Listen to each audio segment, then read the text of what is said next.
It's actually kind of fortuitous. Usually I'm a square peg in a bunch of round holes. But in this case, I actually really nicely bridge this panel and the panel that's coming up next. But I do want to start off kind of giving a context for this, what I'm discussing. Basically, if one were to outline a worst case scenario for Lebanon and Syria around the turn of the 20th century, you could say that the events that happened during the 1914 to 1918 famine would pretty much constitute it. Short of war, which actually finally came to Syria kind of the end of 1918, we had a series of events that catalyzed a humanitarian crisis over the course of the war that led to massive social destruction. At the beginning of the war, the Ottomans put a banking freeze on the country to prevent flight of capital, which in turn then prevented the remittances from coming to the country, which constituted about 40% of the GDP in Mount Lebanon at the time. This was followed by Ottoman conscription and provisioning campaigns, which then removed both people and food from the houses in the countryside. Followed very shortly afterwards by an Allied blockade, which prevented food from coming into the country, but more importantly, closed the ports and prevented anything from going out of the country, thus impacting employment both in the mountain and in Beirut.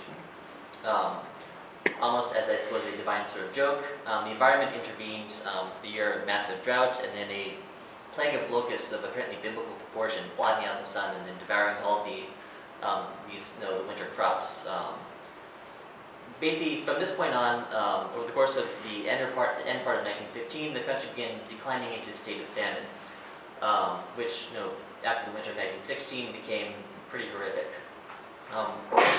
At this point, it extended for about 3.5 years. Although we don't really have any sort of truly accurate understandings about how many people died, and with a famine this catastrophic, really numbers don't mean too much anyways. We can estimate that between 12 and maybe 70% of the greater Balad Sham area wound up dying during the famine, with greater proportions in areas in the rural regions and in Mount Lebanon. The basic sense is that for those who lived during the war, the famine would become the defining element of their lives. Accessing this lived experience really is the main focus of my research. And food in all of its mundane and glory offers an interesting window in life of the famine that is lost in these, more gruesome depictions that tended to come in these sort of contemporary sources. I risk making the most obvious statement of the conference when I say that food is an unavoidable topic for famine researchers.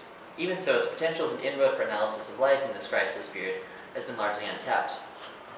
For the Marxian historians who define the field, analysis is primarily focused on the issue of whether or not food was available, was expensive, and or entering people's bodies. In this paper, I'll be shifting the question to focus not on if people ate, but rather why they ate and what it meant. Certainly, food defined the nutritional and economic statuses of those who lived in the crisis, but it also touched on issues of life and death, self-identity, politics, morality, and the reality of being a human in a time of immense physical suffering and emotional strain. The specific role that food played in the famine varied by context and individual, of course. Sometimes it filled a physical need, in other cases it provided a comforting distraction. Sometimes it elevated the festivity of a holiday or simply made life seem typical in very atypical circumstances. Such emotional anchors were of special significance to the pressing atmosphere of the famine, as individuals sought to project normalcy into their own lives or into the lives of those they loved. In many of these cases, this was complicated by the unavailability or priciness of normality if one was to purchase normal ingredients. Accessing many normal goods became difficult due to the scarcity and the invisible hand of the primarily black market at this point. Means that consuming such tokens of quotidian normalcy could help individuals to cope with the emotional cost of the famine, in essence satisfying both the bodily and the nostalgic hunger. The high prices and limited access to certain foods in particular transformed normal ingredients into luxury items, whose monetary and mnemonic value was driven both by the low supply and the pre-famine associations that they'd inspired in the consumers. However, even without them, adaptations were made to provide some notion of continuity, which I believe you discussed a little bit in yours as well. When sugar rose from the pre-war price of 6 cents a pound to $4.50, and the price of coffee from 23 cents to $6, and multiplied by about $20 to gain an understanding about how expensive that is nowadays. Simple social occasions could quickly turn into extravagant affairs. Of course, not everyone was willing to squander precious cash or hoarded stockpiles. So even well-to-do contrived clever substitutions to provide the illusion of absent ingredients by approximating the flavor or at least the spirit of the food when the goods became too expensive. Lacking sugar, sweetness was approximated with carob or grape molasses, in a poor but workable substitute for baked goods, desserts, and other sorts of kind of indulgences. Coffee and tea, which are both important social ingredients, presented another problem entirely. Enterprising members of the Syrian Protestant College, at least, discovered that over-roasting chickpeas and then grinding and steeping them in hot water produced a coffee-like liquid, which, though ghastly to those of us living the post-Starbucks age, was visually and conceptually similar enough to fill coffee's ritual role when hosting guests. It is significant to note that the dregs of this process would be rendered utterly inedible, the nutrition within the food wasted in the pursuit of a higher symbolic purpose for the one serving and consuming what amounted to basically burnt bean tea. In the subtle metric of the famine, I guess that's kind of what coffee is anyways. In the subtle metric of the famine, the psychosocial benefits of an ostensibly typical social experience outweigh the nutritional sacrifice even as famine raged outside. Due to the cost and to some extent guilt, the consumption of expensive normal food was most common during times of celebration, when food traditionally was used to elevate the already festive mood. In the eyes of many contemporaries, such profligacy, particularly among the rich and secure, suggested disregard for the suffering of the poor. And certainly a distinction between the immensely wealthy merchant classes of Beirut and the rest of the population was a point of contention throughout the war, particularly as they were, apparently hosting lavish parties in their homes as people literally lay dying in the streets outside. Nevertheless, the use of food in celebration to escape the famine was not restricted to the upper classes. Indeed, the motives that drove individuals to continue living their lives as if there was no famine were universal, even among those whose economic situation permitted only limited or infrequent lapses of luxury. Those who acutely suffered in the famine were at times willing to sacrifice future food security for the emotional security provided by familiar foods. In a report on the relief efforts conducted by the American mission to Mount Lebanon, the author critically reported an incident where the vigilant and ever-judging relief workers had discovered that one man had used an entire week's worth of his family's stipend to purchase kibbeh for one night's dinner for his family. A wasteful extravagance in the eyes of the humanitarian, since cheaper fare like lentils, hummus, borgul, and other things would have provided far more food, or at least calories, at a much lower price point. According to the report, the man replied, unperturbed, except perhaps by the impotence of the charity worker, that his family wanted kibbeh and that God would provide.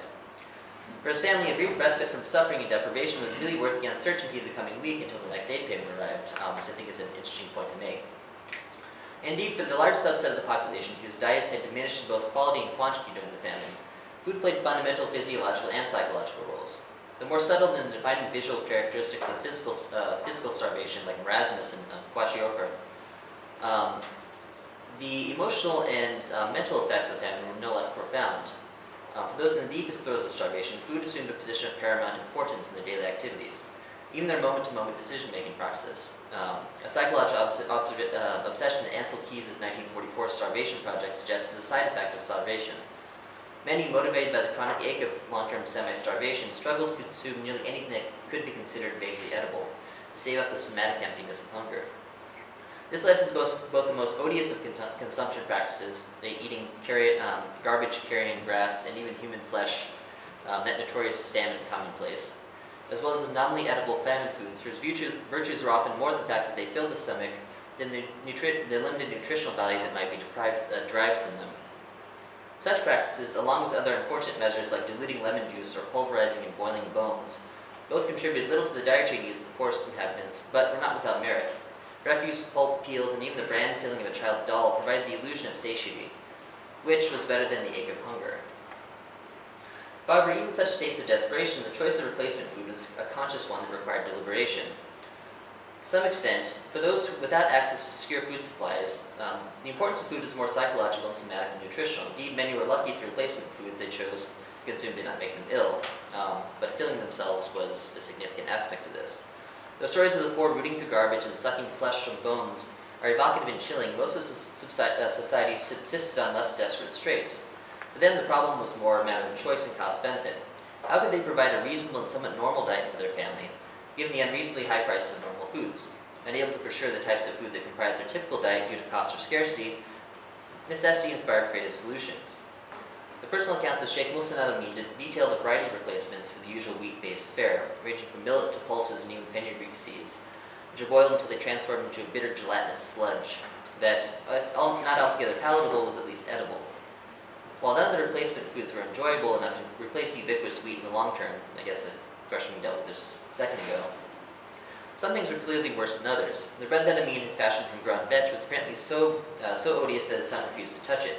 A fortuitous judgment, since vetch is toxic when consumed in large quantities, producing effects not dissimilar from favism. The distaste for such famine foods came in part from their often unpleasant and unfamiliar tastes and textures, but also in part from the understanding that they were either nutritionally deficient or even dangerous. The quality and quantity of food that one could access actually did also serve as a social signifier and an important element of one's social self-identity, I guess going into the next panel. Tying people emotionally and nostalgically to the pre-famine period. If this seems strangely similar to the role that food plays in normal circumstances, it's because the question why people ate what they did during famine is not altogether disconnected from the question of why people eat what they do normally. Because of this, deviations from what one considers normal or appropriate consumption patterns can and has produced dramatic social effects. In his work Man in Society and Calamity, the eminent sociologist and famine survivor Petrim Sorokin distinguished two basic forms of starvation, psychological and psychosocial. Physiological starvation is the typical somatic starvation we all know quite well. Psychosocial is a little more complicated. It's essentially a sense of discomfort about changes to one's diet to take place over the course of the famine. As trivial as this may seem, consumption patterns are actually fundamental aspects of our daily lives, encompassing both psychological and social factors, hence the psychosocial name.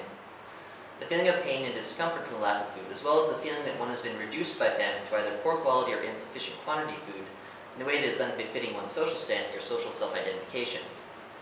The discontent with the changes that the famine demanded of the majority of society is evident in the grumblings of those less refined famine foods that replace more typical appropriate fare.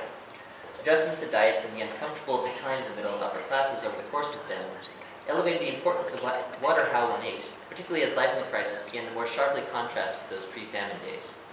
Eating, inextricable from status and power in the best of times, signified social distinctions and the maintenance of social standing in Lebanese and Beiruti society in the worst of times. By far the most obvious and important case study of that was that of white wheat bread, which literally was the cornerstone of the regional diet before the crisis. Survivors of the famine frequently complained that the pristine, pure white bread of the pre-war era disappeared as the situation deteriorated, leaving them to suffer the indignity of the notorious black bread made from heavier flours, adulterated with barley, pulses, and in some accounts, sand, sawdust, and wood. Despite the complaints, this was actually a matter of practicality, to defend the Ottomans a little bit here. Typically, milling wheat from white flour involved the loss of roughly a quarter of the grain by weight during the grinding and bolting process, removing the bran from it. During the famine, this would be an unacceptable sacrifice, as the millers, bakers, and even the officials that determined the price of the availability of food would have sought to extract every bit of nutrition and value from the costly grain. Nutritionally, the inclusion of the offal in the flour had its benefits and its demerits. The roughage did contain the majority of the vitamins and protein in the grain, which is good. But at the same time, the caloric value is actually partially sequestered by the poorly digestible or inedible portions of the husk and bran. Removing it actually allows up to 90% of the food to be assimilated by the body. By including such large quantities of rough cellulose, the bread actually became less digestible, even as its nominal nutritional value increased. For those suffering from severe caloric deficiencies in the famine, this somewhat diminished the benefits derived from the bread, since the body expended more energy to achieve a lower caloric yield. Of course, if the bread was adulterated with inedible or dangerous materials, something as simple as bran would have been a relatively minor concern.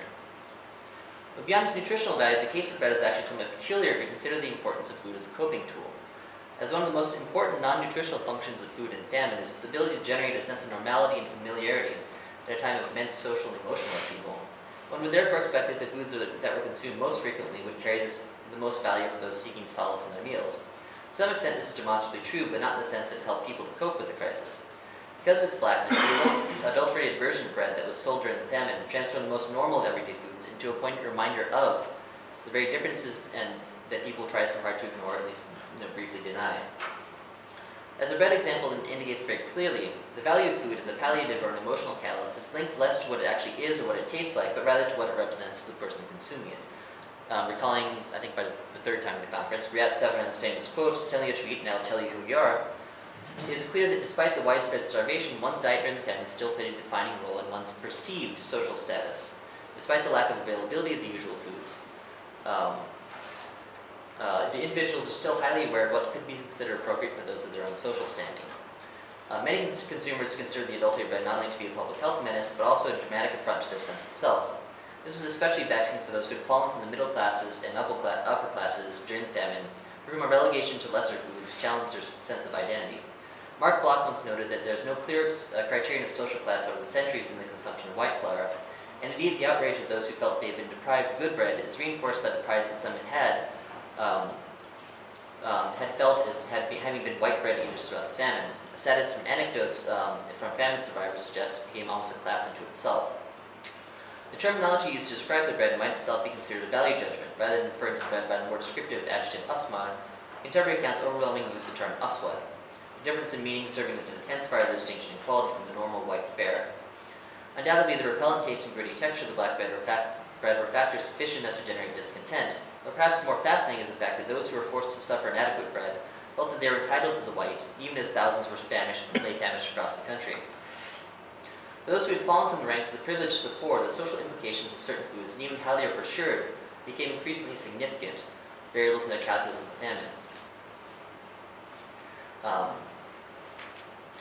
To the extent that contemporary accounts suggest that even the benefit of a free meal was not necessarily inducement enough to avoid the social stigma that acquiring it would imply.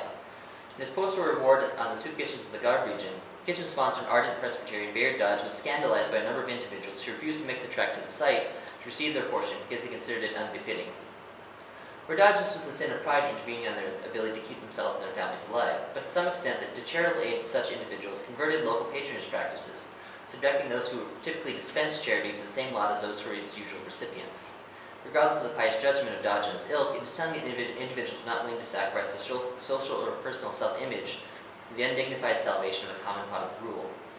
To wrap things up, I want to say that the key point in this investigation is that of choice. Even in instances of great suffering, humans do not simply feed, they eat. And the basic fact that people must eat to survive does not entirely account for why people ate and what they did. With the exception of those driven to tearing scraps of flesh from discarded bones or picking through animal dung for the undigested grains of barley, individual diets in the famine period still involved a series of decisions that depended on more factors than mere household economics or physical survival. Those who lived in the famine faced a continually evolving social and economic landscape that required them to consistently adapt to changes in circumstances and their own limitations in order to maintain some degree of control over the consumption patterns. However, it is apparent from the contemporary accounts of the life of the period and the choices they made about what food they ate, that the choices they made about the food they ate were not merely about filling their bellies or extending their lives. During the famine, food often helped to alleviate the pains and stresses of daily life, in a very real sense for those who are actually starving, but it's a vehicle of normalcy, nostalgia, and comfort that helped fill the emotional emptiness inspired the myriad traumas of the crisis for everyone else. Thank you.